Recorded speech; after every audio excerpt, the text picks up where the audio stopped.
And over there, as we can see, we have our ringtone we just created. So how to get your favorite Christmas songs, or basically any song, as your iPhone ringtone being called, and then hearing your favorite Christmas ringtone feels amazing. We don't want a boring ringtone, we want something joyful, especially during the holidays. So in this video I'm going to show you how to do this. This can be done with any iPhone. Here I have an iPhone 16 Pro, but this can be done on basically any iPhone. In the past I already made a similar video. That one went crazy viral. Now I updated the video. I also have some new websites you can check out. So this is not specifically bonded to holidays or Christmas, but that's for me the period where I most often change my ringtone. Let's dive into the video. So basically you can get plenty of free Christmas ringtones, free Christmas songs on the web. I'm not going to show you all of them, but the best website until now that I've found is called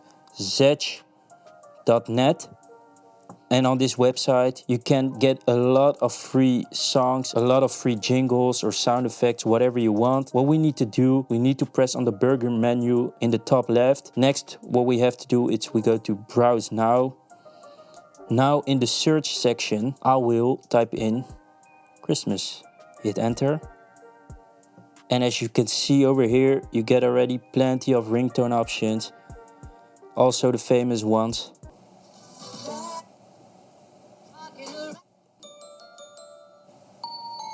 There you go, not gonna play them all. The Santa bells, that one I really like, but you can also take one of the famous songs, but I'm not gonna show that due to copyright, so I'm gonna select the easy Santa bell. Next, what we have to do, now we press on download free. You need to use the mobile side, not go to the desktop one. There you go, our download is starting. Hit the download button. Normally in the top left, we go to our download section over here.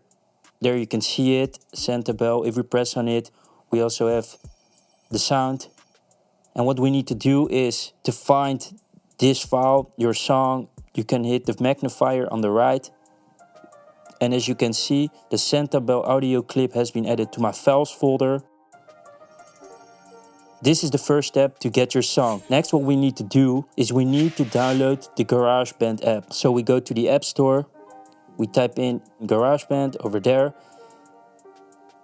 And okay, in my case, I have to update the app, but you can just download the app. You have to take into consideration that this app is quite big, so you need space to use this app. After you've downloaded the app, you've made your ringtone, then maybe if it's too big, you can always delete the app. And there you go, the app has been installed or updated. Now what we have to do, we open the app. And then you will have a new menu. If this is the first time that you're opening GarageBand, you probably will need to go through a tutorial, a step-by-step tutorial, follow what they're saying, nothing too special, just to get familiar with the app. Eventually, you need this menu. And in this menu, we have to go to audio recording. Press on the second icon from the left, which are some kind of breaks. These are the patterns, the different audio sections you want to select. We only need one. So next what we have to do is we get rid of the metronome. We hit this little loop icon in the top right, which is the second icon from the right. And we go to files. In files, you already see I have added one to test it out, and keep in mind that preferably you want an MP3 file, but these can also be different file types like WAV files or Apple loops or AC files, but I know MP3 files always works best. Press on browse items from the files app, and over there we have our Santa bell audio file.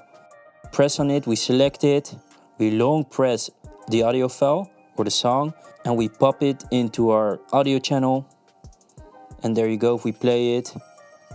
But if you have a song that is longer than a couple bars, you can hit the plus icon on the right and you can manually set the amount of bars. 20 is more than enough, but as you can see in my case, this does the job. But if you want, you can always make it smaller or bigger just by tapping on the side of your audio file. So there you go, we have our audio file, and now it's time to export this from the GarageBand app into our iPhone ringtone section. press on my songs. Now this is the project, and if we want to export the song or the audio file we had from this project, we have to long press the project, and over here we have our share icon. Normally in an older iOS version this will be located on another spot, so hit share. Over here obviously we have to share it as a ringtone. Tap to create a custom ringtone for your iPhone. Hit the ringtone icon, and here we can name our ringtone. I will keep the same name, which was Santa Bells. Hit done. On the right we have our export button, and our ringtone export has successfully been done. Hit OK, and next what we have to do is we have to go back to our settings. Obviously in settings we scroll down to sound and haptics. Now we have to go to ringtone, and over there, as we can see, we have our ringtone we just created. And what you also can do is we can use our song or jingle or sound effects on all these different alerts for mail, for your calendar. But to find this, it's not gonna be in the first part of the alert tones, but we have to scroll down, and then over there we see our ringtone also. And then you can just set it as a text tone or as your voicemail. Just customize this the way you want. That's how it's been done. Make sure to subscribe, like, turn on the notifications, and see you in the next one. Peace.